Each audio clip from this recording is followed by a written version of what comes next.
ब्रह्मानन्दं परमसुखदं केवलं ज्ञानमूर्तिं द्वन्द्वातीतं गगनसदृशं तत्त्वमस्यादिलक्ष्यम् एकं नित्यं निरवचलं सर्वधी साक्षिभूतं भावातीतं त्रिमलयितं सद्गुरुं तं नमामि न्यायगुणोनिजातयामविशुद्धम् ईशाञ्जलसान्निध्याद्देवामुक्ता भवन्ति सागरीं सुख्यातं ज्ञानदानपरायणं विनायकं वन्दे वन्दे ज्ञानप्रतापविलसत्वजनामृतं च अद्वैतभावकृतायदेवस्य ज्ञानेश्वरस्तु भगवानोऽप्येव श्रीरङ्गनाथगुरुराजनमस्तुभ्यं श्रीरङ्गनाथं गुरुराजवर्यं मोक्षमाज्ञानदानैककृष्णं प्रभावती क्षेत्रनिवासिनं नमामि वेदान्तविदां वैष्णवम्।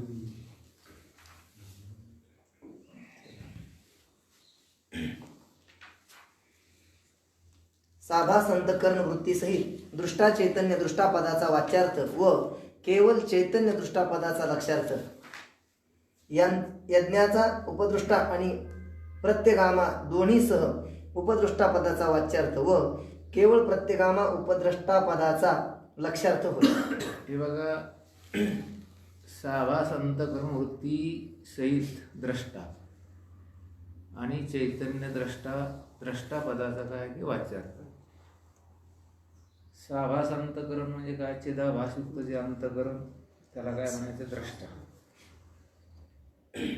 आणि जो मूळ द्रष्टा आहे अंतकरणामध्ये ज्याचं प्रतिबिंब पडलेलं आहे तो कोण आहे की मूळ द्रष्टा आहे, चैतन्य द्रष्टा. आणि हा चिदाभासयुक्त जो आहे त्याला कोणता? साभास अंतकरण सहित तो दृष्टा.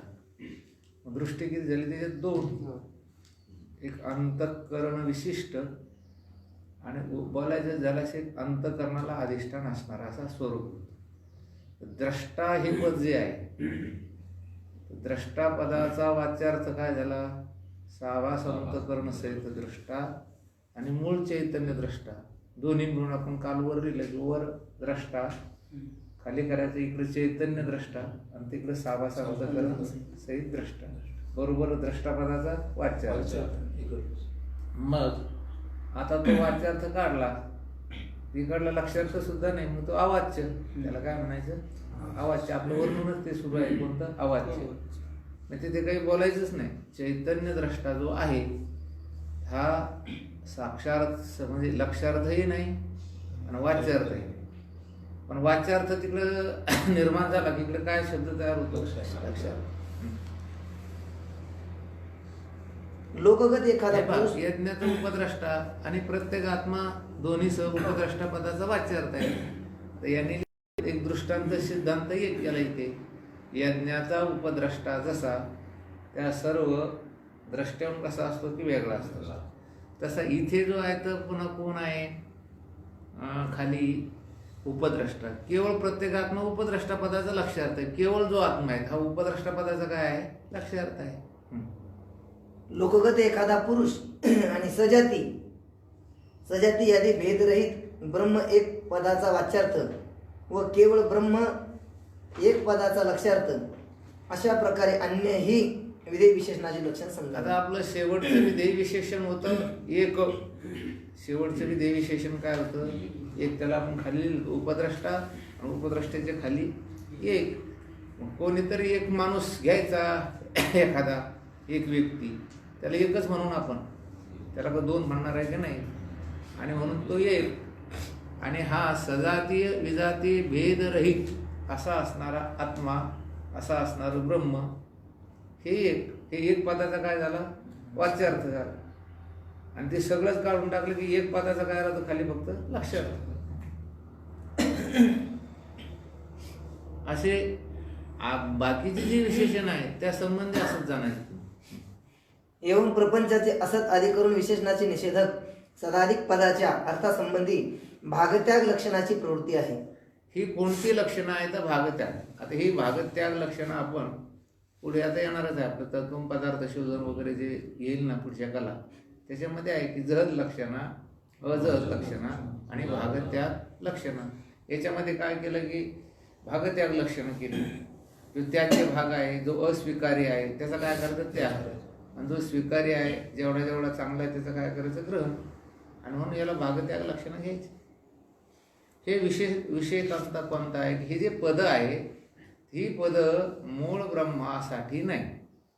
सचित आनंद ही जी पदे आहेत, मूळ ब्रह्माला सत्पद वाच्य ब्रह्म असं कधी म्हणता येणार नाही, तत्पद वाच्य ब्रह्म किंवा असं कधी म्हणता येणार. मग काय केलं की त्यांनी त्याच्यामध्ये वाच्यार्थ कोणता आणि लक्षार्थ, सत्पद जे तयार झालं तर चैतन्याची निरपेक्ष सत्यता आणि मायेची सापेक्ष सत्यता दोन्ही मिळून कोणतं पद तयार झालं, सत.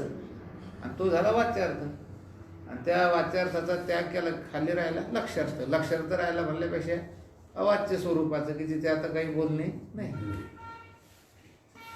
प्रश्न 186 सदाधिक विधेय विशेषण प्रपंचाचा निरोध करून अवशेष ब्रह्माचे कोणत्या प्रकारे बोधन करतात. उत्तर, सत म्हटले असता सहज असताचा निषेध होतो. हे बघा, ही पदे कोणाचा निषेध करून या ठिकाणी आपल्याला कोणाचं बोधन करून देतात, ब्रह्माचं कोणत्या प्रकारे बोधन करून देतात. सत म्हटलं, ब्रह्म सत आहे असं जर म्हटलं तर इथे सत्पदानं लक्षार्थाचं ग्रहण झालं. कोणाचं ग्रहण झालं, ते लक्षार्थाचं ग्रहण झालं. मग जी काही माया सापेक्ष सत्य आहे तिचा परित्याग झाला. किंबहुना ब्रह्माहून भिन्न जे अत्यंत असत पदार्थ आहेत त्या सर्वाचा काय झाला, निषेध झाला. सत्पदानं काय केलं, सर्व असताचा काय झाला, निषेध झाला, निषेध केला. निषेध होतो. सत म्हटलं की दुसऱ्याचा काय होतं की असताचा निषेध होतो. शेष राहिलेले सद्रूप लक्षणाने सिद्ध होते. मग आता असताचा निषेध झाला तर मग काय राहिलं खाली, जे शेष राहतं सत स्वरूप, सत्पद नाही मग काय सत्स्वरूप जे आहे त्याचं काय होतं की सद्रूप लक्षणाने सिद्ध होतं, ते त्याचं रूपानं ते आहेच. चित म्हटले असता जडाचा निषेध होतो. शेष सिद्ध चिद्रूप ते लक्षणाने सिद्ध होते. हा नियमच आहे. चित म्हटलं की जडाचा निषेध झाला, आणि जडाचा निषेध झाला खाली जे शेष राहिलं ते चित नाही राहिलं, मग चिद्रूप काय राहिलं ते, मग सद नाही राहिलं, काय राहिलं ते सद्रूप. का बरं, आपण वाच्यार्थाचा परित्याग केला. इकडे लक्षार्थ हे त्याला नाव राहत नाही, मग काय राहतं, ते रूप राहतं, ते स्वरूप राहतं. ते चितपद नाही राहत मग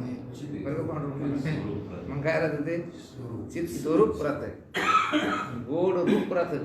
आपण काल दृष्टांत ते काय, ते स्वरूप राहतं त्याचं, फक्त त्याला गोड म्हणता येत नाही काहीच नाही. तसं इथं चित्पदाचा उच्चार केल्याबरोबर होतंय काय, जे जडाधिक पदार्थ आहे त्याचा निषेध होतो, आणि त्याचा निषेध झाल्यानंतर बरोबर चित्पदही जातं. मग काय राहतं, लक्षणयुक्त असं चित स्वरूप राहतं. आनंद म्हटले असता दुःखाचा निषेध होतो. शेष आनंद सुख रूप हे लक्षणाने सिद्ध होते. बस, हे लक्षणाने काय होतं की सुख स्वरूपत्व काय सिद्ध होतं आपल्याला. आता अमृत अनुभवामध्ये त्याचं बरंच चिंतन आलेलं आहे. सुख भोगावं का सुख स्वरूप व्हावं, तर सुख स्वरूप व्हावं. महाराजांनी लिहिलं आहे की सुख रूप ऐसा दुजा कोण आहे, असं म्हटलं की नाही मला, सुख स्वरूप सुखरूप ऐसे दुजे कोण सांगा, आणि माझ्या पांडुरंगा. मग त्याच्या पांडुरंगा सुख आहे असं नाही, पांडुरंगच मुळात कसं आहे की सुख स्वरूप आहे. ब्रह्म म्हटले असता परिच्छिन्नतेचा निषेध होतो. शेष राहिलेले व्यापक हे लक्षणाने सिद्ध होते. ब्रह्म म्हटलं, ब्रह्म शब्दाचा उच्चार केला की जे परिच्छिन्न वस्तू जेवढ्या आहेत त्याचा आपोआप काय होतो, निषेध होतो. तुम्ही ब्रह्म उपासक आहेत म्हणे, हो परिच्छिन्नाचे आम्ही उपासक नाही, याचा अर्थ परिच्छिन्नाचा काय होतो, निषेध होतो. आणि परिच्छिन्नाचा निषेध झाल्यानंतर मग काय राहिलं खाली, ब्रह्मस्वरूप राहिलं. ब्रह्म म्हणणंही तिथं राहत नाही. स्वयंप्रकाश म्हणण्याने परप्रकाशाचा बोध होतो. शेष राहिलेले स्वयंप्रकाश ते लक्षणाने सिद्ध होते. स्वयंप्रकाश एवढा शब्द उच्चारला तर काय होतं, चिदाभासाचाही निषेध होतो. चिदाभास हा सुद्धा काय की प्रकाश आहे, पण कसा आहे तो परप्रकाश आहे. चिदाभास हा प्रकाश आहे, पण कसा आहे तो परप्रकाश आहे. कुठंच चैतन्याचा तो प्रकाश आहे, तो बुद्धीमध्ये पडलेला आहे. सूर्यप्रकाश आहे, किंबहुना तारे जे आहेत ते प्रकाशमान आहे. पण ब्रह्म याला आपण स्वयंप्रकाश म्हटलो बाकीच्या सर्व परप्रकाशित जेवढ्या वस्तू त्याचा निषेध होतो. आणि त्याचा निषेध झाला खाली स्वयंप्रकाश स्वरूप ब्रह्म राहतं. कुटस्थ अविकारी म्हटल्याने विकाराचे निवर्ते होते. शेष राहिलेले निर्विकार ते लक्षणाने सिद्ध होते. हे फार सुंदर चिंतन दिलं यांनी. कुटस्थ म्हटलं सर्व विकारी पदार्थाचा काय होतो, निषेध होतो. कुटस्थ चैत्य, आम्ही कुटस्थ स्वरूप आहोत, म्हणजे कुठलाही विकार आमच्या ठिकाणी. कुटस्थ म्हटलं की जेवढे जेवढे विकार आहे त्या सर्व विकाराचा निषेध होतो. ज्याच्यामध्ये परिणाम होतो, ज्याच्यामध्ये बदल होतो, ज्याच्यामध्ये क्रिया घडते, या सर्व पदार्थाचा आपोआप निषेध होतो. काय म्हटल्यानंतर कुटस्थ. कुटस्थ शब्दाचा उच्चार केला. अंतकरणाधिक देहाधिक हे जगत, हे सर्व जे आहेत हे याचा काय होतं, निषेध होतो. आणि आम्ही अविकारी आहोत. अविकार म्हणजे कुठलाही विकार आमच्या ठिकाणी नाही, असं आमचं स्वरूप त्या ठिकाणी पाठीमागे सिद्ध राहतं. साक्षी कथन केल्याने साक्ष्याचा निषेध होतो. शेष राहिलेले साक्षी ते लक्षणाने सिद्ध होते. साक्षी म्हटलं साक्ष्याचा, जसं द्रष्टा आणि दृश्य. साक्ष हे बघा, आपण साक्षी शब्दाचा अर्थ पाठीमागे बघितला काय, ज्याच्या विना कुठलंच कार्य होत नाही आणि तो त्या कार्याचा संबंधी व संबंध ज्याचा काही नसतो, तो त्या कार्याचा कोण असतो, साक्षी. कार्य असेल तेव्हा, कार्य नसेल तेव्हा. कार्य असेल तेव्हा.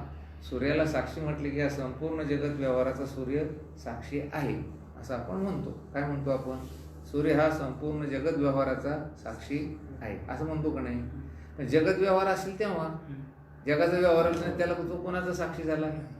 आता हा पाठाचा साक्षी आहे असं आपण म्हटलो. हा प्रकाश, हा बल्ब पाठाचा साक्षी आहे असं आपण म्हटलो.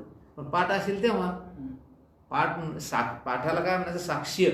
काय म्हणायचं, हे साक्ष्य पदार्थ. आपण आता जे क्रिया घडून राहिले हे कोणते झाले, साक्ष्य. आणि साक्ष्य म्हटल्यानंतर तो कोण होतो, साक्षी. आता साक्षीच नाही तर साक्षी कोणाचं मग. तसं ते त्याने लिहिलं की साक्षी म्हटलं की साक्ष्य पदार्थाचा आपोआप काय होतो, निषेध होतो. आणि बाकी राहिलेला हा केवळ दृग्भत साक्षी तिथे शिल्लक राहतो. द्रष्टा म्हणण्याने दृश्याचा निषेध झाला. बाकी राहिलेला तो दृष्टा ते लक्षणाने सिद्ध होते. हे सांगायची गरज नाही. द्रष्टा म्हटलं की दृश्य पदार्थाचा निषेध होतो. आणि दृश्य पदार्थाचा निषेध झाला, बाकी राहिलेला तो मूळ द्रष्टा, स्वरूपभूत दृष्टा तो तिथे शिल्लक राहतो. उपदृष्टा म्हटले असता उपदृष्ट्याचा म्हणजे समीप वस्तूचा त्याग घडतो. बाकी राहिलेले ते उपदृष्टा हे लक्षणाने सिद्ध होते. उपद्रष्टा म्हटल्यानंतर उपद्रष्टे जे पदार्थ आहे, समीप वस्तू. उपद्रष्टा म्हणजे जवळ बसून पाहणारा दृष्टा. आपण ते यज्ञामध्ये उपद्रष्टा हा जसा समीप बसतो आणि त्या सर्व क्रिया बघतोय, तर समीप उपद्रष्टा या पदाने जेवढ्या समीप जवळ जे पदार्थ आहे त्याचा आपोआप काय होतो, हा उपद्रष्टा आहे.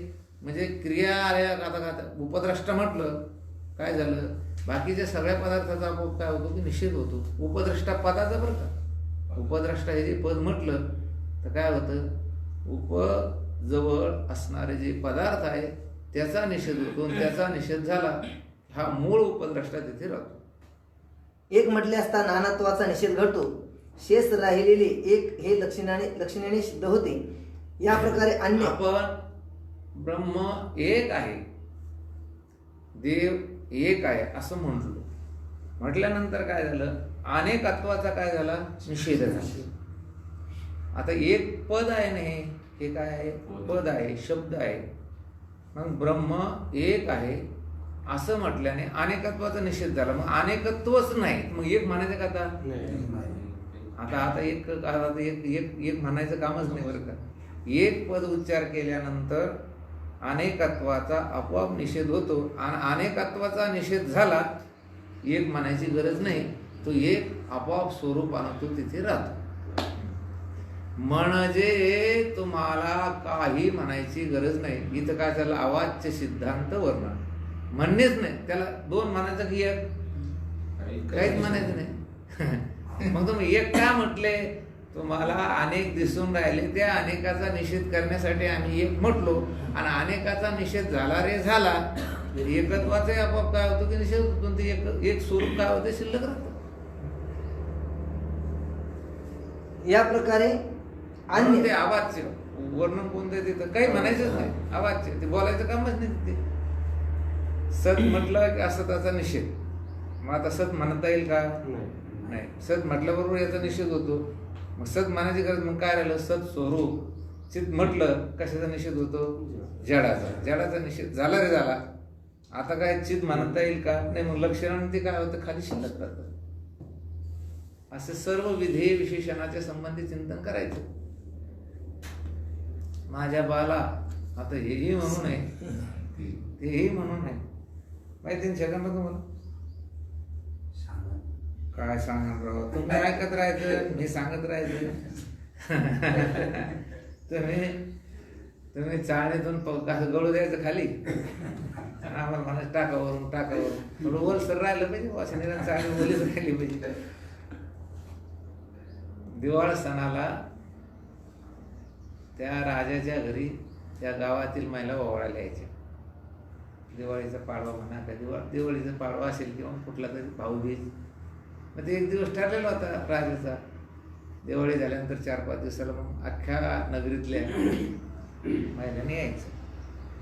आता तो मूळ राजा वारला आणि राजपुत्र हा त्या गादीवर विराजमान. जो राजा होता तो वारला होता आणि मग राजपुत्र विराजमान होऊन दिवाळी काही आलीच नाही. दिवाळी झाली, मूळ राजा वारला, त्याच्यानंतर त्याचा पुत्र त्या गादीवर विराजमान झाला आणि मग आता दुसऱ्या दिवाळीला तो मूळ राजा नाही. मग गावातल्या महिला येऊ लागल्या. मग ते ओवाळताना महिला एक शब्द वापरत असतात, इडा पिढा जाऊ आणि बळीचं राज्य येऊ. ते ओवाळायचं आणि त्या बाईने म्हणायचे इडा पिढा जाओ माय आणि बळीचं राज्य येऊ. याला काय वाटलं, मी इड्या पिढ्या या लोकांची आणि मी मरो आणि दुसरा बळी कोणीतरी तिथं राज्य करू, हिला अटक करा बरं म्हणे. आणि ते काय मग सगळ्यात जमायला तशा ती पद्धतच जुन्या काळात ती पद्धत होती. आजही काही जुन्या म्हाताऱ्या जुन्या महिला ओवाळायला लागल्या, ते आपले ते गव्हाचे कणकीचे उंडे करून सुंदर पाहिजे ते ओवाळतात. इडा पिडा म्हणणं नाटक करणं बरोबर.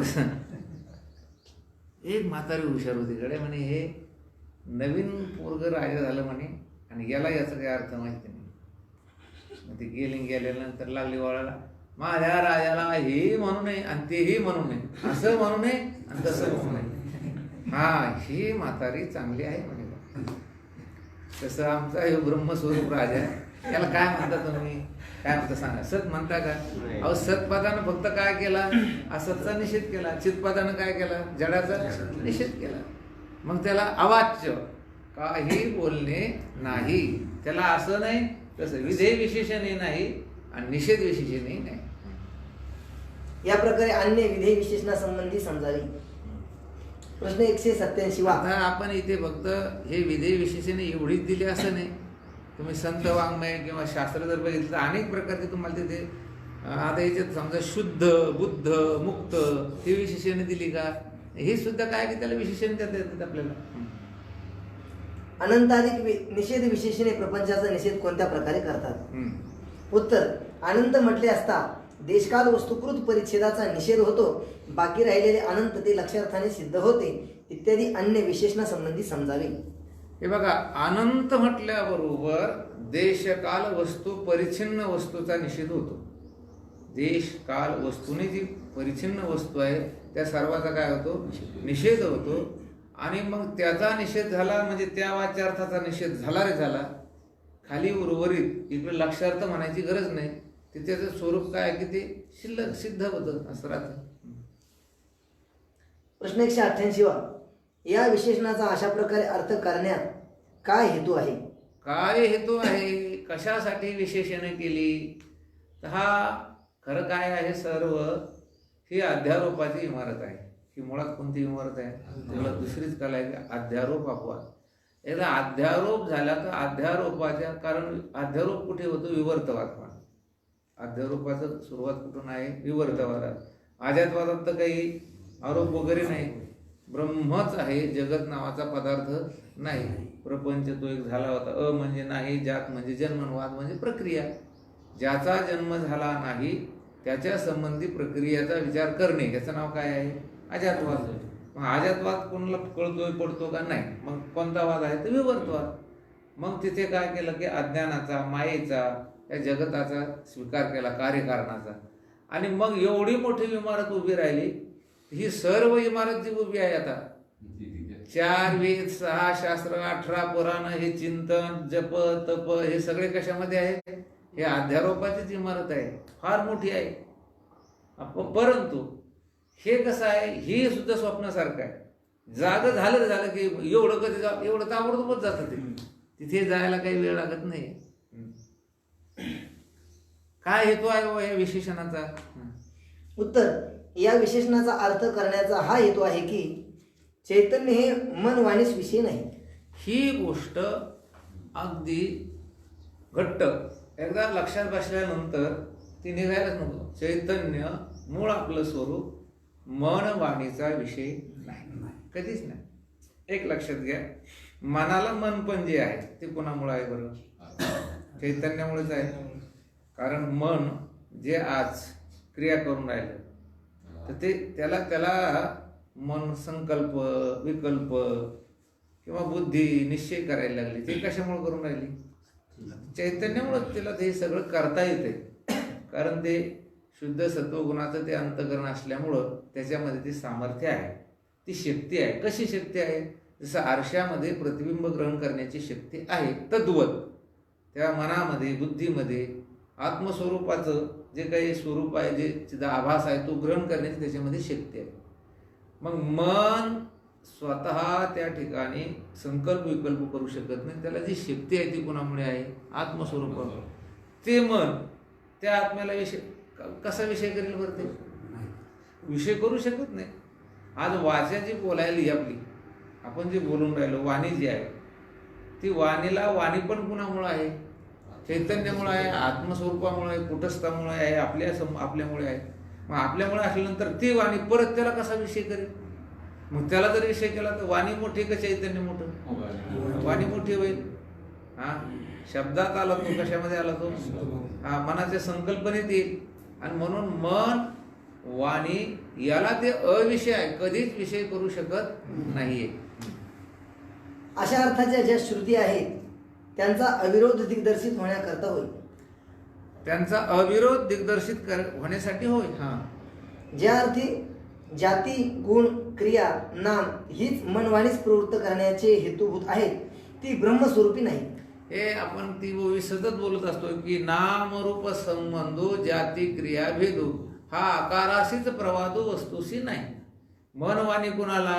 मनवाणीसाठी आकार लागेल, मनवाणीसाठी रूप लागेल, मनवाणीसाठी नाम. तुम्हाला हाक मारायचे, हाक मारायचं म्हटल्यानंतर काय लागेल? तुम्हाला नाम लागेल ना, नाव तर लागेल ना. मग नाव द्यायचं म्हटल्यानंतर कशाला देता? निराकाराला देता का आकाराला देता? आकाराला देता. मग आकार म्हटल्यावर त्याला रूप लागेल की नाही? म्हणजे तुम्हाला नाम घ्यायचं म्हटल्यावर त्याला रूप लागेल. आम्ही पिवळा धमक कलर द्यायला, अरे पण घर तर लागेल ना त्याला अगोदर. घर म्हणजे काय झालं? आकार झाला. आकार झाला नाही त्याला काय आलं की रूप. नाम, रूप, संबंध. संबंध, आता संबंध असेल तेव्हाच मनवान हे कोण? तर म्हणे आमची साडू. म्हणजे काय झालं तिथे? संबंध. संबंध आकारच नाही, नामच नाही, रूपच नाही, कशाचा जोडता संबंध तुम्ही? म्हणून हे एकमेकात असे घुसडलेले आहे. नाम, रूप, संबंध, जाती. म्हणजे अमुक जातीचे. अरे बाबा पण त्याला आकारच नाही, रूपच नाही, नावच नाही, जात कशी झाली? क्रिया कधी होत असते? आकारच नाही, क्रिया घडेल का? आता हे आकाश आहे स्थूल दृष्टीने, तर आकाशाला आकार नाही, आकाश स्वतः काही क्रिया करतं का? आकाशात क्रिया होत्या पण ती स्वतः काही क्रिया करीत नाहीये. तद्वत इथे त्याने सांगितलं की ब्रह्म वस्तू ही स्वरूपी नाहीत. आणि ती कशी आहे की गुण क्रिया नाम हे मनवाणीला प्रवृत्त करण्याचे हेतुभूत आहे. मनाला आणि वाणीला प्रवृत्त करून करतंय नाव गुण रूप. हा माणूस असा आहे असं मी माझ्या वाणीनं बोललो तर त्याच्याकडे एक गुण असेल, त्याला एक रूप असेल, त्याला एक नाव असेल म्हणून प्रवृत्त झालं ना. हेतुभूत काय त्याला नाम आहे, गुण आहे, रूप आहे. अहो तुम्ही एखाद्याची स्तुती करायला तर स्तुती करायला लागल्यानंतर पण त्याला नाव तर लागेल का नाही, त्याला रूप लागेल, त्याला गुण लागेल. मग मन वाणी ही धावती कुठेपर्यंत? नाव रूप जाती गुण क्रिया इथपर्यंत. ब्रह्म या सर्वहून निर्धर्मक आहे. तिथे नाम रूप गुण जाती क्रिया काही नाही, अत्यंत निर्विशेष आहे. तिथे मन कशाला जाईल? तिथे नाही, ते ब्रह्मस्वरूपी नाहीत. ते ब्रह्मस्वरूपी नाही. हा या मनवाणीने त्याच्याकडे जाण्याचा काय करावा? प्रयत्न करावा. हे काय असतं व्यवहारामध्ये? आपण बघा व्यवहारामध्ये खरं सांगा आपल्याला आणि त्याच माणसाचा उत्कर्ष प्रगती त्याला शेवटपर्यंत मोठ्या माणसाचं मोठेपण कळालं पाहिजे आणि मोठेपण आवडलं पाहिजे. नुसतं कळालं नाही पाहिजे, मोठेपण आवडलं पाहिजे. आपल्यापेक्षा जी मोठी माणसं आहे त्यांचं मोठेपणही कळालं पाहिजे, मोठेपण आवडलं पाहिजे. आता आपल्याला जे आवडतं तर आपल्याला आपल्यापेक्षा खालची माणसं आवडतात. आपल्यापेक्षा खालच्या माणसाचं लहानपण आणि ते लहानपण आपल्याला आवडतं आणि त्यांना बरोबर घेणं आपल्याला आवडतं. असं जाईल प्रगती होती बघून जाते.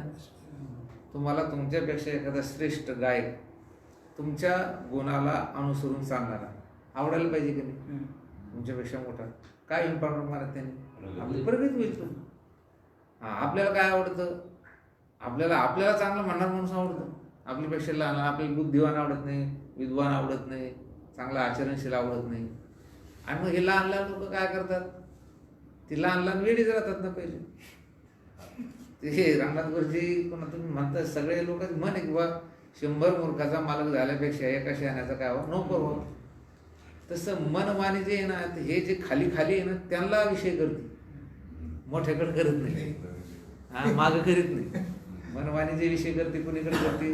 खालच्या लोक आहेत त्यांच्यापेक्षा. आता इंद्रिय खालची आहे त्यांच्यापेक्षा, विषय खालचे आहे त्यांच्यापेक्षा. जगत कसं आहे ते आत्म्याच्या जवळ राहतात नाही. मन म्हणजे कुठे राहतंय? आत्मस्वरूपाच्या जवळ राहते.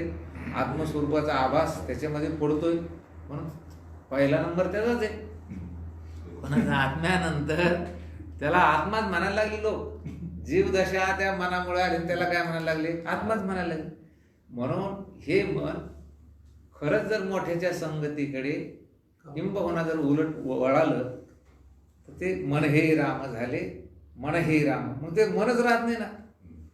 मोठ्याच्या संगतीकडे गेले म्हणजे कोणाच्या ज्यांच्याकडून मी आलो, माझ्यात ज्यांची शक्ती आहे त्याला मला बघायचं असं जर त्यानं ठरवलं ते बघता येत नाही.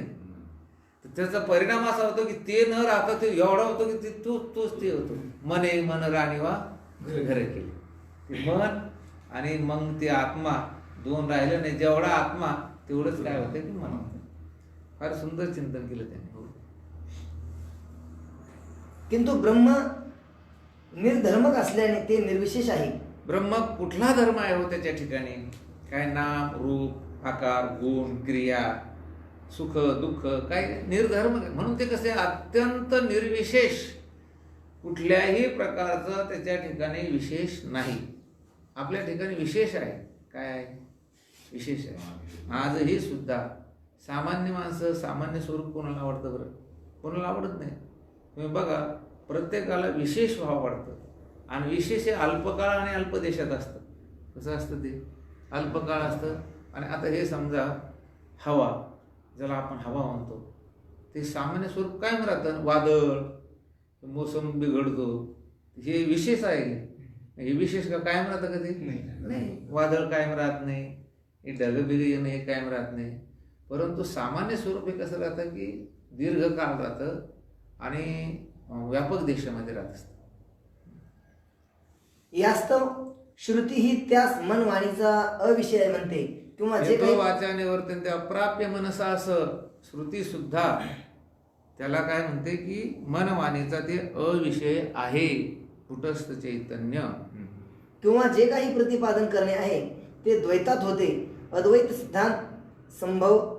सिद्धांत संभवत नाही.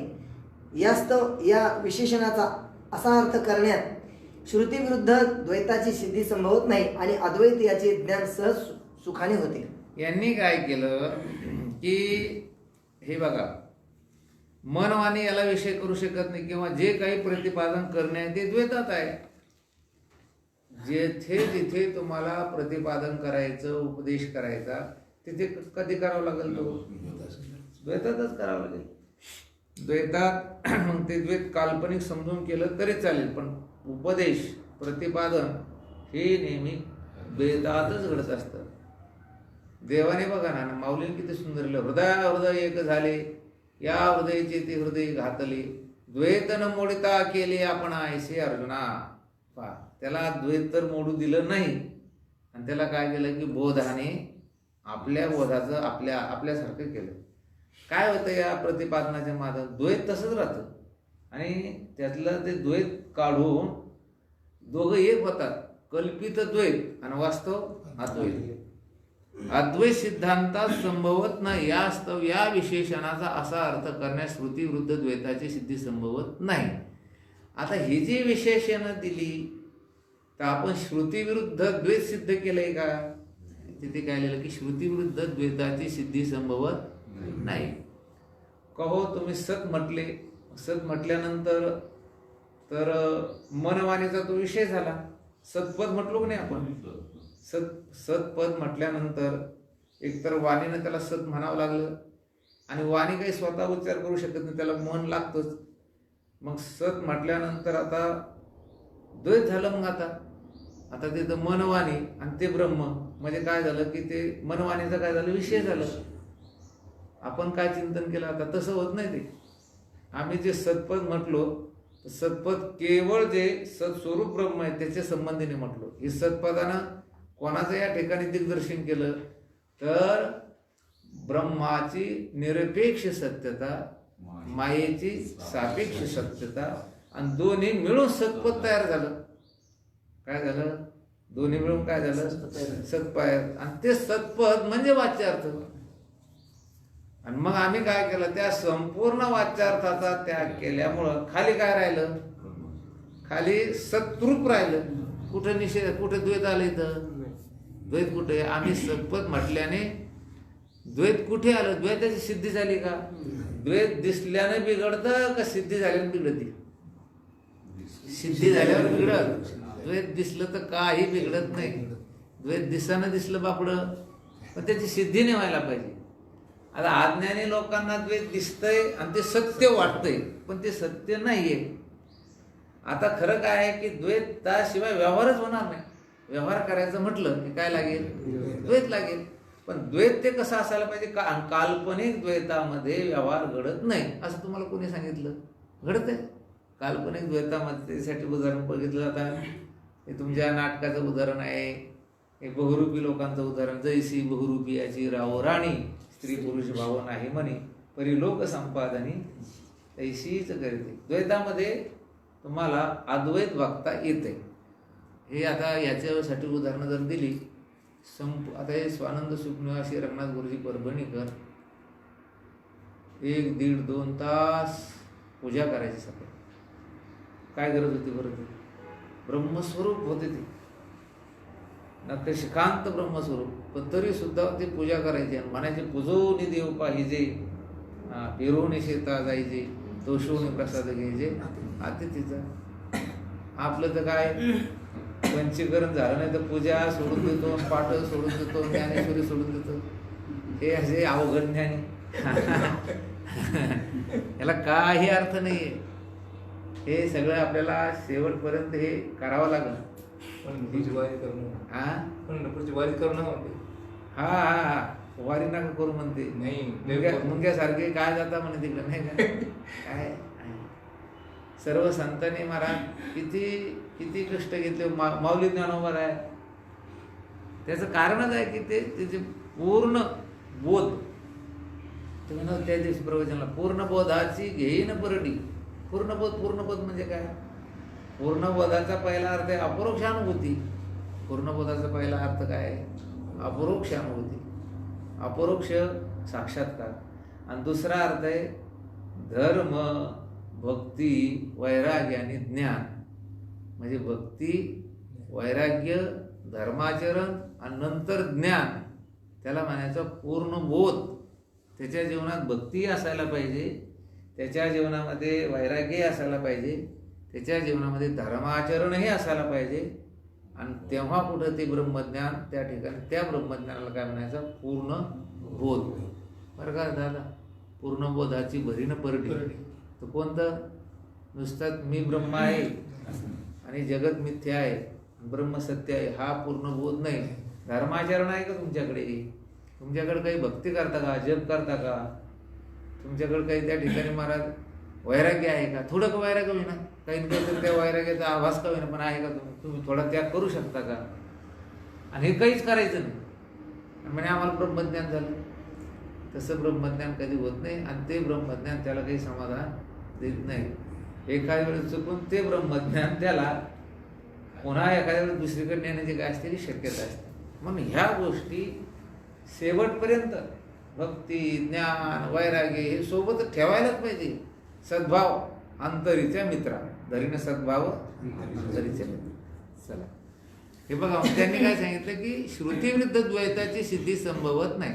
आम्ही इथे जी विधेय विशेषणे आणि निषेध विशेषणे प्रतिपादन केली याचा अर्थ द्वैताची सिद्धी झाली का? नाही. त्याचं कारण काय सांगितलं त्यांनी? कशामुळं सिद्धी होती? तर तुम्ही आता ही विधेय विशेषण दिली. ते सत, चित, आनंद ही कोणती विशेषणे झाली? विधेय विशेषण. आनंद, अनंत, अखंड, असंग ही कोणती झाली? निषेध झाली. मग ही विशेषणे म्हणायची म्हटल्यानंतर मन लागतं आणि वाणी लागते. आणि ब्रह्म तर आत्मा तर मन वाणीस अगोचर आहे, अविषय आहे. आणि तुम्ही कशानं बोलले त्याला आता? मनानं आणि वाणीनं. म्हणजे याचा अर्थ मग तुम्ही त्या ब्रह्माला मनात वाणीत आणलं. कशामुळे? ही विधेय विशेषणे आणि निषेध विशेषण तुम्ही ती सांगितली. अशी जर कोणी शंका घेईल, अशी जर कोणी काय घेईल शंका घेईल तर त्यांना आपण त्याच्यासाठी हे सांगितलं आम्ही काय की सत्पद म्हणजे केवळ हे सत्पद म्हणजे केवळ हे नाही, काय नाही. सत्पद म्हणजे सत्स्वरूप नाहीये. मायेची सापेक्ष सत्यता, ब्रह्माची निरपेक्ष सत्यता मिळून सत्पद आहे. आणि मग आम्ही काय केलं? सत्पद वाच्यार्थाचा परित्याग केला, भागत्याग लक्षणे. खाली काय राहिलं मग? सद्रूप ब्रह्म. तिथं मनवाणी आहे का आता? नाही. मग या सत्पदानं काय केलं? सत्पदानं फक्त वाच्यार्थाचा त्याग केला. काय केला? मग खाली काय राहिलं? खाली ते स्वरूप राहिलं. तिथं कुठं मनवाणी आली? नाही कळा तुम्हाला? हे बा मनवाणी तिथे कुठे आली? आपण सत्पदाचा उच्चार केला तर सत्पद किती मिळून तयार झालं? एक ब्रह्माची निरपेक्ष सत्यता आणि मायेची सापेक्ष सत्यता. म्हणजे सत आपल्या मुखानं म्हटलं आपण सत, सत म्हटलं की पद तयार झालं. मग वाणीमध्ये आलं, मनामध्ये आलं. आणि ब्रह्म तर मन वाणीला कसं आहे? अविषय आहे. मग सत्पद उच्चार केला तर आपण काय सांगितलं? यांनी काय सांगितलं? इथे चिंतन काय केलं? सत्पदाचा उच्चार केल्यानंतर जो वाच्यार्थ आहे त्या वाच्यार्थाचा आम्ही काय केला? त्याग केला. मग वाच्यार्थाचा त्याग केल्यानंतर त्याच्यात लक्षार्थ कोणता आहे? ते ब्रह्माची निरपेक्ष सत्यता. मग इथं वाच्यार्थ शब्द गेला की ते लक्षार्थही जातो. मग खाली काय राहतंय? स्वरूप राहतं. म्हणजे ब्रह्माची निरपेक्ष सत्यता राहते, स्वरूपच राहतं. ते निरपेक्ष सत्यता म्हणायचं सुद्धा. मग या पदाने द्वैत नाही सिद्ध झालं. आम्ही भागत्याग करून ते स्वरूपाची तिथं काय झाले? आपोआप सिद्धी झाली. तिथे सांगायची गरज नाही. ते त्याला आम्ही सत म्हणतच नाही. जे उरलं ना निरपेक्ष सत्यता, त्याला सत न म्हणून राहिलो आम्ही. सत कधी कुठं म्हणून राहिलो? ह्या दोघा मिळून सत म्हणून राहिलो आम्ही. चित कधी म्हणून राहिलो? अंतःकरणातले जे काही त्या ठिकाणी महाराज ज्ञान आहे, अंतःकरण वृत्तिरूप ज्ञान आणि चैतन्य जे ज्ञान आहे, तर दोन्हीला आम्ही चित म्हणून राहिलो. आम्ही का मूळ चैतन्याला चित म्हणायलो का? नाही. मग कसं कळावं आम्हाला? त्याच्यासाठी हे केलं आम्ही. हे जे वेदाने, श्रुतीने, स्मृतीने कशासाठी केलं? तुम्हाला आम्हाला हे स्वरूप कसं आहे हे कळण्यासाठी हे पद केली. आणि हे पद काय मूळ स्वरूपाचे आहे का?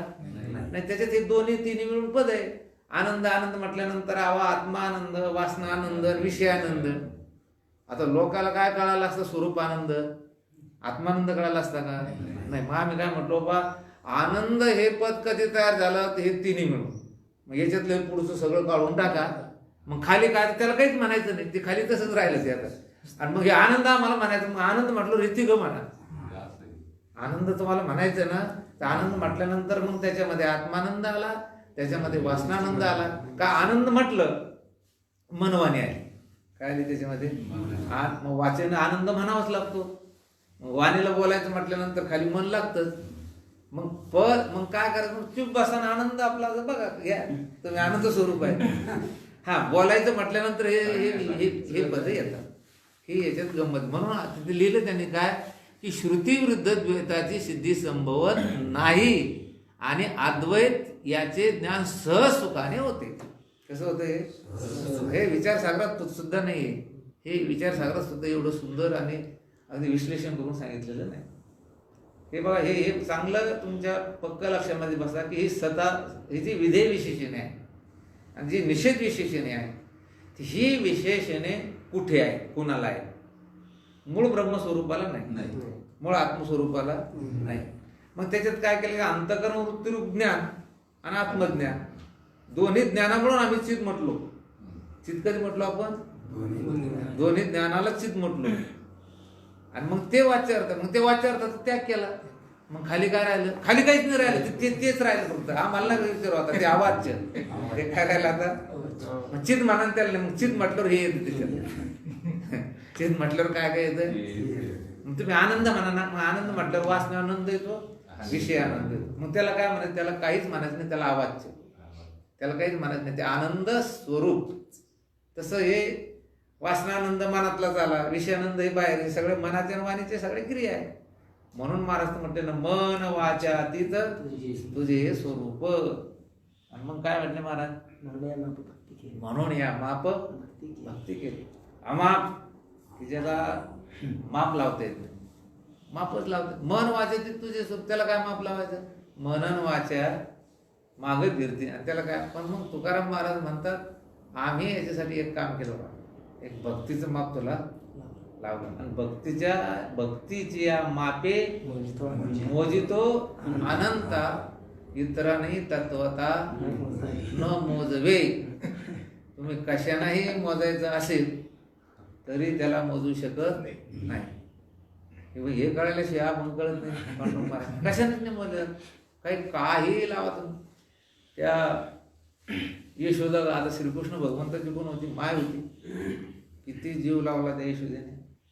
आणि मग ते फड्या येऊ लागल्या. मग बांधलं उकळायला. बांधल्यानंतर मग आणा म्हणजे सराट. ते घरातले चराट पुराण नंदराजाच्या वाड्यातले सगळं गोकुळ आणलं. गोकुळातले चराट आणले तर ते बांधलं जाईल ना. ते आता इतके चराट लागत होते त्याला, पण ते मापल्या जातच नाही ना त्याला. त्या ठिकाणी तो अनंत अखंड व्यापक असल्यामुळं चराटानं बांधले जात होते. तर तो कसा आहे की कशानं मोजल्या जात नाही, कशानं मापल्या जात नाही. कशानं जाईल पण मोजल्या? कशानंच नाही. मला वाटतं त्या सत्यभामा दान करी हुजूर नाही अंगकारी, सेवकाच्या शिरीन धवणी झाली पाले, केलं दान तिनं. ती येडी कोण? सत्यभामा. आणि नारदा, मला जन्मजन्मी हाच नवरा राव नाही. कोण? श्रीकृष्ण भगवान. यासाठी काय करावं? आणि जे दान केलं ते जन्मजन्मी भेटत असतं. म्हणजे ते नवरात दान केलं कृष्ण भगवान सत्यभामेनं. दान कोणाला करायचं? एखादा चांगला ब्राह्मण असलं दान करत, म्हणून मीच ब्राह्मण, मला दान कर. अहो या सत्यभामाने श्रीकृष्ण भगवान दान केलं ना. मग दान केल्यानंतर नारदा सांगितलं कुठल्या पादुका आपले देवान धरले पादुका. सत्यभामा दान करी गुजर नाही अंगीकारी सेवकाच्या शिरी दौलत झाली. बाकीच्याला माहित झालं सगळ्या 16,107 जमा झाले म्हणे हीच काय एकटी मालकीन झाली म्हणे याची आणि देवाला दान केलं म्हणे. सगळ्या आल्या नारदाचे पाय पडले म्हणे कसं करा बाबा पण काय घ्यायचंच घ्या पण देवाला सोडावं. काय नाही म्हणे याच्या बारोबार तुम्ही टाका म्हणे सोनं. सांगा महाराज तुम्हाला सर्वांना उदाहरण माहिती अख्खी द्वारका तिथं जितकं सोनं होतं तेवढं आणून घातलं. आता तिथे मोजलं जातो का नाही. आता वास्तविक पाहता सोन्याने मोजलं जातं आणि रुक्मिणीने काय घेतलं फक्त तुळशीचं पान. तुळशीचं पान का भक्ती तुळशीचं पान नाही तिथं काय भक्तीची मापे मोजितो. इतर आणतात आता म्हणे सोन्यानं अहो सोन्यानं तर नाही ते एवढं सोनं घातलं तरी ते पांडवरच होतं मला खाली बसेना. आणि म्हणून ही भक्ती ही फार मोठी श्रेष्ठ आहे. त्याच्यापेक्षा ब्रह्मज्ञानोत्तर जी भक्ती आहे ना ती आनंदाचा उपभोग घेणारी काय की भक्ती आहे. इति श्री विचारचंद्रोदय दर्शनी अवाच्य सिद्धांत नाम नवमकला समाप्ता. हा विषय कुठला होता अवाच्य म्हणजे काहीच बोलायचं नाही. मग हे जे सत विधेय विशेषणे निषेध विशेषणे ही कशासाठी ही फक्त ती कळण्यासाठी आम्ही मात्र कशाचं चिंतन करणार अवाच्य. चला अथ दशमकला दर्शन प्रारंभ सामान्य विशेष चैतन्य वर्णन. प्रश्न 189 विशेष चैतन्य म्हणजे काय. आता हे बघा याच्यामध्ये सुद्धा सामान्य विशेष हा भाव त्याच्या ठिकाणी नाही. ही गोष्ट ध्यानात ठेवा. त्याला सामान्यही म्हणता येत नाही विशेषही म्हणता येत नाही. पण काय की तुम्हाला आम्हाला ते कळण्यासाठी त्यांनी सामान्य आणि विशेष चैतन्य सांगितलं. अंतकरण व अंतकरणाच्या वृत्तीमध्ये जे सामान्य चैतन्याचे प्रतिबिंबरूप चिदाभास ते विशेष चैतन्य होय. आता इथे विशेष चैतन्य म्हणजे काय तर अंतकरण व अंतकरणाच्या वृत्तीमध्ये जे सामान्य चैतन्याचे प्रतिबिंब रूप चिदाभास ते विशेष चैतन्य. हे बघा विशेष चैतन्य अगोदर सांगतो की विशेष चैतन्य काही नाहीच. पण आता इथे ठेवलं नाव तर कशाला ठेवलं त्यांनी अंतकरणामध्ये. आणि अंतकरणाच्या वृत्तीमध्ये जो चिदाभास जो कुटस्थ चैतन्याचा आभास त्याला कोणतं चैतन्य म्हटलं विशेष चैतन्य. का तर ते चैतन्यासारखं प्रतीत होते म्हणून त्याला काय म्हटलं चैतन्य. ते जडासारखं प्रतीत होत नाही. कसं अंतकरण हे आणि अंतकरण वृत्ती ही जडासारखी प्रतीत होती का नाही. आता जड समजा दगड आहे दगडासारखं ते प्रतीत होतं का नाही. त्याला तर कळतं सर्व कारण अंतकरणाला आणि अंतकरण वृत्तीला कळतं. का कळतं ते तर त्याच्यामध्ये चैतन्याचा आभास आहे. मग आभास असल्यामुळं ते जे आभास दिसतोय आणि त्या आभासासहित जी वृत्ती आणि आभासासहित जे अंतकरण आहे त्याला काय म्हणायचं विशेष चैतन्य म्हणायचं चैतन्य नाही बरं का. ही गोष्ट ध्यानात ठेवा. त्याला कोणतं चैतन्य म्हटलं जाऊ द्या. चैतन्य जर सगळीकडे मग ते चैतन्य नाही का. चैतन्य नख शिकांत आहे. अंतकरण चैतन्य आहे का नाही आहे. अंतकरण वृत्ती चैतन्य आहे का नाही आहे. या तुमच्या दोरीमध्ये चैतन्य आहे का नाही आहे. मग चैतन्य सर्वकडे आहे. मग परंतु त्याचं विशेष प्रगटीकरण कुठं होतं त्या अंतकरणामध्ये अंतकरण वृत्तीमध्ये. म्हणून त्याला कोणतं चैतन्य म्हटले विशेष चैतन्य की जे क्रिया करताना दिसतं जे जाणताना दिसतं त्याला विशेष चैतन्य असं म्हटलेलं आहे.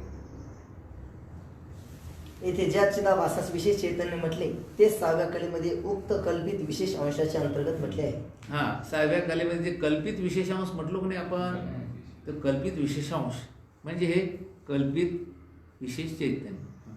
प्रश्न 190 चिदाभासाचे काय लक्षण आहे. उत्तर चैतन्याचे ब्रह्माचे लक्षणरहित असणे आणि चैतन्यवत प्रतीत होणे यास चिदाभास म्हणतात.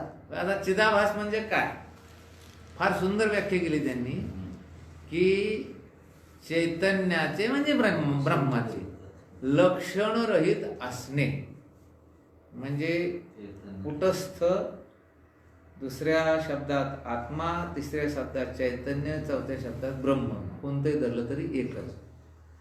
त्याच्या सारखं बिलकुल नसणे, त्याची जी लक्षणं आहे सारखं नसणं असं नाही म्हणायचं, ते सुद्धा चुकेल माझं. ते लक्षणं रहित म्हणजे चैतन्याची जी लक्षणं आहे त्यातील एकही लक्षण त्याच्या ठिकाणी नाही आणि चैतन्यासारखं दिसायला लागलं त्याचं नाव चिदाभास.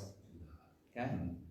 चैतन्याची एकही लक्षणं त्याच्यात नाही पण चैतन्यासारखं दिसणे, प्रतीत होणे, याचं नाव काय आहे की चिदाभास. चिदाभास हा असाच अर्थ करावा लागेल की चैतन्याचं जे सचिद आनंद हे जे पुढचे आपण लक्षणं बघितली, ब्रह्म, हे कोणतं लक्षण त्याच्या ठिकाणी ते लक्षणाहून विरहित पण चैतन्यासारखं मात्र ते प्रतीत होते, त्याचं नाव काय आहे? चिदाभास. चिदाभास शब्दाचा अर्थ फार चितचा आभास. पण मग चिद आहे का? नाही. चिदच्या लक्षणाच्या रहित पण त्याच्यासारखं तो दिसून राहिला, याला काय म्हणायचं? चिदाभास. हे आता याला तुम्हाला जर समजा व्यवहारातील दृष्टांत जर द्यायचं असेल तर काही मुलं असे असतात पहा की त्यांच्या वडिलाचा एकही गुण त्यांच्यात नाही, एकही नाही. ते नाक त्याच्यासारखं नाही, डोळे त्याच्यासारखे नाही, रूप त्याच्यासारखं नाही, पण नाहीच नाही. समजा गुण तर असायला पाहिजे, खरं बोलणं नाही, दातृत्व नाही, देवाधर्म म्हणजे त्याचे काय की त्याचं एकही लक्षण नाही. पण पोरग त्याचं आहे ना, मग हे एवढी मोठी गाडी कसं काय चालू? अरे त्याचं पोरग नको ते माझ्याचं एक लक्षण नाही याचं. अरे ना काय नसताना लक्षण नाही पण मुलगा कोणाचा आहे तो त्याचाच आहे. म्हणजे त्याचं तसं हे जे आहे ना ते चित्तचाच आभास आहे ना. हा आभास कोणाचा आहे? चित्त म्हणजे कोण? चैतन्य. आणि चैतन्याचा आभास. मग चैतन्य बरं समजा चैतन्यासारखी लक्षणं केली याचे काय होईल? दोन चैतन्य होते, एक विशेष चैतन्य, एक सामान्य चैतन्य, तसं म्हणायचं. म्हणून चिदाभास झालं का चेतन. सागरे महाराज नेहमी सांगत असतात की फक्त जड नाही एवढंच म्हणायचं, चेतन म्हणायचं नाही. ज्ञानेश्वर माऊली ज्ञानी का अज्ञानी? अज्ञानी म्हणायचं नाही, नाही ज्ञानी म्हणायचंच नाही, अज्ञानी नाही एवढंच म्हणायचं. काय माऊली ज्ञानोबर आहे, ज्ञानी का अज्ञानी? अज्ञानी नव्हते एवढंच म्हणायचं, ज्ञानी होते हे म्हणणं जमत नाही. चिदाभास हा जड का चेतन? तर फक्त त्या ठिकाणी जड नाही एवढंच म्हणा. चेतन का ते आम्हाला विचारायचं नाही. चेतनवत प्रतीत होऊन राहिला तो, नुसता त्याच्यासारखा दिसून राहिला परंतु तो चेतन नाही. परिणाम पण म्हणतात, परिणाम चैतन्याचा नाही, चैतन्याचा परिणाम नाही. परिणाम म्हटलं की पांडुरंग महाराज काय होतं? विकार होतो. काय होतं त्याचं? विकार. जसं परिणाम म्हटलं की मूळ स्वरूपामध्ये काय होतं की बदल होतो, विकार. तसं आत्मस्वरूपाच्या याच्यात काही असं बदल झाला नाही ना. आत्मस्वरूप स्वतः काही परिणाम पाहून असं चिदाभासाचं आलं नाही ना. स्वतः काय झालं त्याला? ते तो कुटस्थ आहे. म्हणजे कुटस्थ आहे म्हणजे कसा आहे? तो निर्विकार आहे. कसा आहे तो? आता समजा मृत्तिकेचा परिणाम घट आहे असं जर म्हटलं आपण तर सारखा आहे का दोन्ही? ते नाही. शेवटी मृत्तिकेमध्ये काय झालं की तो विकार करून घट तयार केलेला आहे. दुधाचा ते हा तर तसं सांगायचा परिणामवाद आहे समजा. पण मूळ जे चैतन्य आहे तर त्या चैतन्याच्या दृष्टीने काहीच नाही. त्याला काय झालं? फक्त हे अंतकरण त्याच्या पुढे आल्यामुळे त्याच्यात काय पडला? आभास. आता यांना पाडलं त्याच्यात आभास, चैतन्यात त्याचा आभास पाडला नाही. त्याच्यात महिमा त्यांना हे तिथं आलं आणि ते आभास ग्रहण करण्याची त्याची काय आहे की त्याच्यात शक्ती आहे, ती एक त्याची काय आहे की मला ताकद आहे आणि त्याच्यामुळं त्याचा आभास त्याच्यामध्ये पडतो. आणि म्हणून त्याला काय म्हटलं आपण? विशेष चैतन्य. म्हणजे लक्षणरहित असणे आणि त्याच्या मग आता त्याच्यासारखंच प्रतीत होऊन राहिलं, ते कळून राहिलं त्याला. ते कशामुळे झालं? ते आभास म्हणजे कसा कसा तुम्हाला मागं सांगितलं कसा पडला नाही. ही गोष्ट ध्यानात ठेवायचं. आरशासारखा आभास नाही. प्रतिबिंब हा शब्द जरी वापरला आरशासारखा नाही, त्याचा आभास पडतो. याचा अर्थ कंदिलाच्या मूळ ज्योतीवर काच जसं ठेवले विशेष प्रकाश होतो. काय होतो? विशेष प्रकाश होतो, त्याला म्हणायचं आभास. विचारसागरामध्ये सुंदर दिलेलं की त्या मूळ चैतन्याचा अंतःकरणामध्ये आभास पडला. म्हणजे कसा पडला? मूळ ज्योतीचा आभास त्या काचेमध्ये पडला. काचेमध्ये पडला म्हणजे ते परत असं मागं दिसू राहिलं की ते नाही, उरफाट सामान्य प्रकाश त्या काचेनं विशेष करून सोडला. विशेष करून मूळ चैतन्य काय जाणता गेला नाही, पण हे कोणामुळे जाणून राहिले? अंतःकरण आणि अंतःकरण वृत्तीमुळे ते जाणायला लागलं. म्हणून सामान्य ज्ञान विशेष ज्ञान होणे, याला तिथे काय लिहिलं त्याने? विशेष चैतन्य. भाषेत लक्षण काय चालू? चैतन्याचे लक्षण रहित असणे आणि आणि चैतन्यवत प्रतीत. वत म्हणजे तसं तसं प्रतीत होणे, पण ते नाही. काय सांगा महाराज, आम्हाला तुमच्यासारखंच कीर्तन वाटलं. मग माझं तर नव्हतं पण नाही, तुमचं कसं झालं बा, तुमचं कुठं ते कुठं, मग तुमचं सारखं वाटलं म्हणजे काय झालं? तसं वाटलं. चैतन्यवत, वत म्हणजे प्रमाणे, चैतन्यासारखं प्रतीत होतं, चैतन्य नाही. नाही तर दोन चैतन्य झाल्यावर तर त्याचं अद्वितीयत्व नष्ट होईल. चैतन्य प्रतीत होणे या चिदाभास म्हणतात. प्रश्न 191. या चिदाभासात विशेष चैतन्य का म्हणतात? यास विशेष चैतन्य का म्हणतात? अल्पदेश व अल्प काळामध्ये जी वस्तू असते त्यास विशेष म्हणतात. ज्या अर्थी चिदाभास हा अंतःकरण देश आणि जागृत स्वप्न काळ अथवा अज्ञान काळ या ठाई त्याचा प्रत्यय होतो, त्या अर्थी त्यास विशेष चैतन्य म्हणतात. आता ह्याला विशेष चैतन्य का म्हणतात? चिदाभासा असं विशेष चैतन्य का म्हणतात? हेच विशेष चैतन्य या शरीरातून मेल्यानंतर जातं. काय होतं? जातं. याचा अर्थ कोण जातं? जीव जातो. जीव जातो म्हणजे कोण जातं? हे अंतःकरण आणि हे सगळे जे त्यांचं त्रांगडे सगळेचे सगळे काय होते की सोडून जातं. याला चिदाभासाला विशेष चैतन्य का म्हणतात?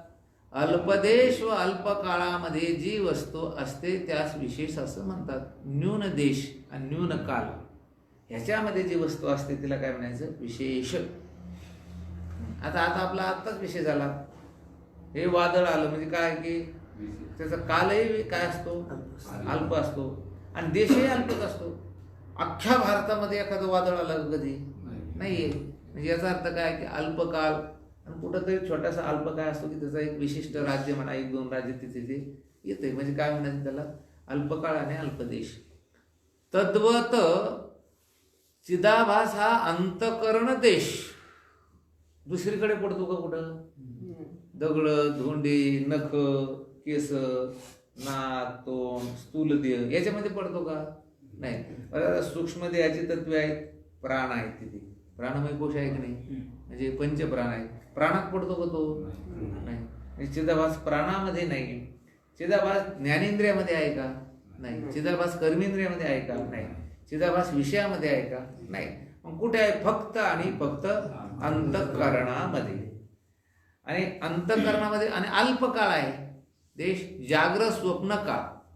चिदाभास आता कसा आहे? अंतःकरणात आहे. मग आताच्या काळात जागृतीमध्ये तो आहे, स्वप्नामध्ये आहे किंवा अज्ञान काल. जोपर्यंत तुम्हाला अज्ञान आहे तोपर्यंत चिदाभास आहे. चिदाभास किती दिवस आहे सांगू का? जोपर्यंत अज्ञान आहे तोपर्यंत. एकदा अज्ञान गेलं रे गेलं की चिदाभास हा तुम्हाला जाणवतच. म्हणजे तुम्ही व्यवहार घडतो म्हणजे जीवपणा राहत नाही. ब्रह्मज्ञान झाल्यानंतर जीव जातो का जीवपणा जातो? जीवपणा जातो. जीव दशा जाते. ब्रह्मज्ञान झाल्यानंतर जीव जात नाही, पण जीव दशा राहत नाही. आणि जीव दशा राहिली नाही म्हणून याची काही अवदशा होत नाही. काय होत नाही? दुर्दशा होत नाही. काय होत नाही? आपली दशा कशामुळे आहे? जीवामुळे आहे का कुटस्थ चैतन्यामुळे आहे का जीवदशेमुळे आहे? जीवदशा. ही जी दुर्दशा आहे तर ती जीवदशामुळे आहे. जीवदशा कशाने जाते? तर ब्रह्मज्ञानाने जाते. मग ब्रह्मज्ञानाने जीव जात नाही, जीव दशा राहत नाही. आणि जीव दशा राहिली नाही की त्याची दुर्दशाही राहत नाही, होत नाही. लगेच निघून जाते. मग विठोबाची राज्य आम्हा नित्य दिवाळी. अल्पकाळ आहे हे चिदाभास. फार अल्पकाळ राहतो. आता हे विशेष चेत हे बघा. तो आपण गाढ झोपेमध्ये तरी कुठं एवढं हे असतं का? नाही. अधिष्ठान व अध्यस्त भेदे करून विशेष दोन प्रकारचे आहेत. त्यामध्ये भ्रांतिकाळी ज्याची प्रतीती होत नाही किंतु ज्याच्या ज्ञानाने भ्रांतीची निवृत्ती होते ते अधिष्ठानरूप विशेष होय. भ्रांतिकाळी ज्याची प्रतीती होते आणि अधिष्ठान ज्ञानकाळी ज्याची प्रतीती होत नाही ते अध्यस्तरूप विशेष होय. यालाच कल्पित विशेष असेही म्हणतात. हे बघा, विशेष आपण हे पाठीमागे शिकलो. कल्पित विशेष आणि एक अधिष्ठान विशेष. रज्जूवर जेव्हा सर्प भासतो त्यावेळेस रज्जू ही सामान्य आहे का? कोणतं ज्ञान होतं तिचं? पूर्ण विशेष ज्ञान होतं का? नाही. इदम म्हणजे रज्जूच्या सामान्य रूपाचं ज्ञान आणि विशेष रूपाचं अज्ञान. रज्जूच्याच महिमेमध्ये आहे, तिला सामान्य विशेष काही म्हणायचं नाही. पण रज्जूचं अज्ञान झालं रे झालं की त्याच्यामुळे काय होतं की सर्प भासतो, आणि सर्प भासला तो कल्पित विशेष आहे. कोणता विशेष आहे तो? कल्पित विशेष आहे. अगोदर रज्जूला काही नाव होतं का? नाही. रज्जूच आहे, दोरीच आहे. पण रज्वा अज्ञानाने आपल्याला त्याच्यावरती सर्प भासला. सर्प भासल्यानंतर मग तो सर्प कसा आहे? कल्पित विशेष झाला. मग आपण गेलो आणि गेल्यानंतर ती बॅटरी लावली, प्रकाश केला आणि हाती घेतल्या माळा आणि मग रज्जू. आता ते विशेष रज्जू, त्या रज्जूचं विशेष ज्ञान. कोणतं ज्ञान? विशेष ज्ञान. म्हणजे त्याला अधिष्ठान विशेष म्हणायचं. काय म्हणायचं? अधिष्ठान विशेष काय म्हणायचं हो त्याला?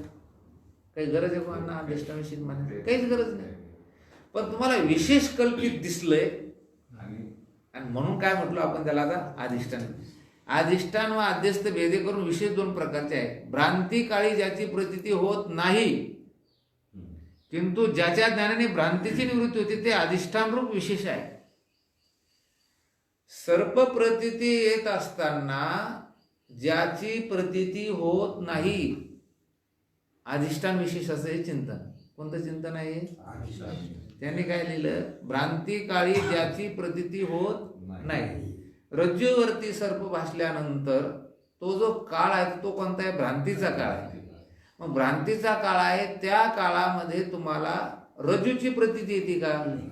अधिष्ठान रज्जूची. का बरं? जर आली असती ती प्रतीती झाली नसती. हे त्यांनी लिहिलं. किंतु ज्याच्या ज्ञानाने भ्रांतीची निवृत्ती होती. कोणाच्या? रज्जूचं ज्ञान झालं, कशाची निवृत्ती होती? त्याला म्हणायचं अधिष्ठान विशेष. अधिष्ठान रूप विशेष होय. ते कोणतं विशेष आहे? कळालं जे? रज्जू हा जो आहे तो कोणता आहे? अधिष्ठान विशेष. काय लिहिली त्याची व्याख्या? भ्रांती काळी ज्याची प्रतीती येत नाही किंबहुना ज्याची प्रतीती आली असता भ्रांतीच राहत नाही, त्याचं नाव काय आहे? की अधिष्ठान विशेष. रज्जूवर सर्प भासत असताना रज्जूची प्रतीती येत नाही किंबहुना रज्जूची प्रतीती आली असता सर्पाची प्रतीती येत नाही, अर्थात ती प्रतीती निवृत्त होते. अधिष्ठान ब्रह्माची प्रतीती जगत प्रतीतीच्या वेळेस येत नाही. काय होतं? जगत प्रतीतीच्या वेळेस अधिष्ठान ब्रह्माची प्रतीती येत नाही किंबहुना अधिष्ठान ब्रह्माची प्रतीती आली असता जगत प्रतीतीची भ्रांतीची निवृत्ती होती, ती भ्रांती राहत नाही. याला काय म्हणायचं? अधिष्ठान विशेष. याला कोणता विशेष म्हणायचा? आता कल्पित विशेष. भ्रांती काळी ज्याची प्रतीती होते, भ्रांती काळी ज्याची प्रतीती होते आणि अधिष्ठान ज्ञान काळी ज्याची प्रतीती होत नाही ते अध्यस्तरूप विशेष होत. त्याला कोणतं विशेष म्हणायचं? अध्यस्तरूप विशेष. म्हणजे कल्पित म्हणजे काय? सर्प.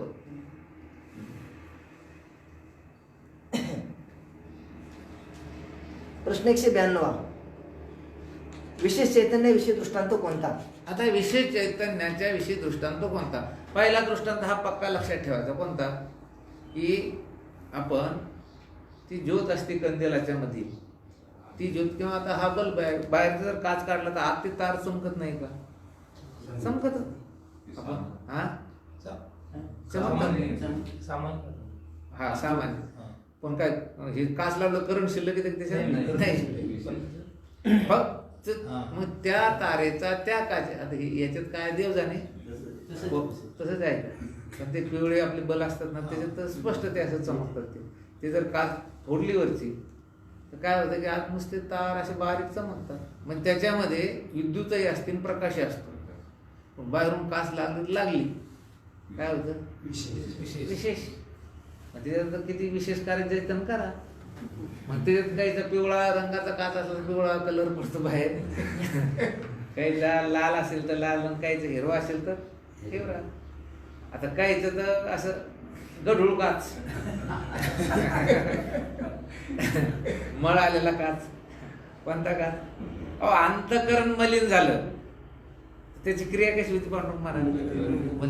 असं कसं काय करून राहिला बाबा? काच जरा साफ करायची असं त्याची काय झाले. काहीचे बघा तुम्ही, काहीच्या काचेमध्ये काय अडचणी काही कळत नाही. त्याला दिसलं की ते पुढं जगात दोषच दिसतील. त्याला काय दिसत? दोषच. संतांनी काय केलं? संतांची काच स्वच्छ झाली, दिसले की गुण काय दिसतील त्यांना? सत्वगुण, रजगुण आणि तमोगुण. सामान्य जे चैतन्य प्रकाश आहे त्याच्यावर लावलेली काय अंतःकरणात काच आहे की जशी जशी राहत तसा प्रकाश पाहिजे. विशेष चैतन्याविषयी दृष्टांत कोणता? उत्तर, यद्यपि सूर्याचा प्रकाश सर्वत्र समान आहे तथापि त्याचे प्रतिबिंब सर्वत्र प्रतीत होत नाही. परंतु जेथे जल अथवा दर्पण उपाधी असते तेथे मात्र प्रतिबिंबत्वाने विशेष प्रत्यय होतो. हा अनुभव आहे का नाही तुम्हाला? कुठे नाही सूर्याचा प्रकाश होत. आपल्या स्थूल दृष्टीने सर्व पृथ्वीवर सूर्याचा प्रकाश आहे एका बाजूला. मग सगळ्या ठिकाणी त्याची प्रती येते का? प्रतिबिंब सर्व ठिकाणी होतं का? त्याचं प्रतिबिंब कुठे होतं? फक्त आरसा आणि पाणी.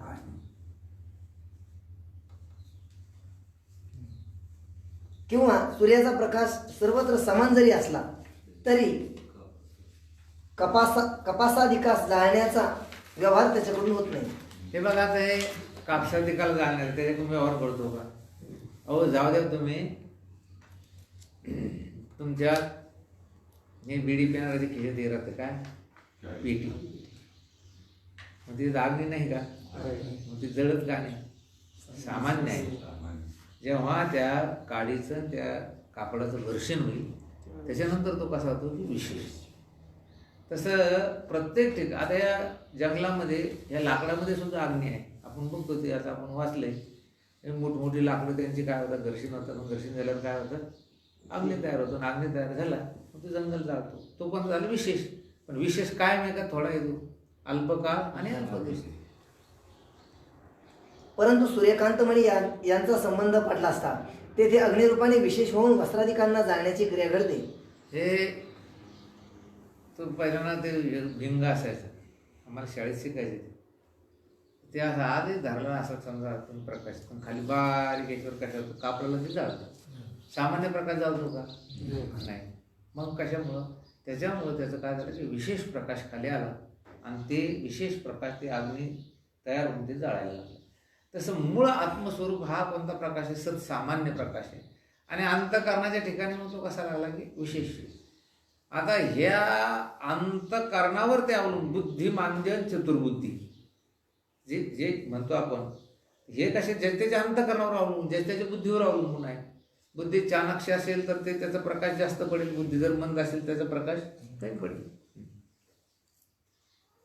यामध्ये सामान्य जे आहे ते सदा सर्वकाळ एकरस स्थिर असल्याने यथार्थ बहुकाळ स्थायी आहे आणि ज्याची उपाधीद्वारा प्रतीती होते असे जे विशेष ते व्याभिचारी असल्याने अयथार्थ अल्पकाळ स्थायी आहे. आता विचारू कुंडली वरदा विठ्ठल श्री ज्ञानदेव तुकाराम ज्ञानेश्वर.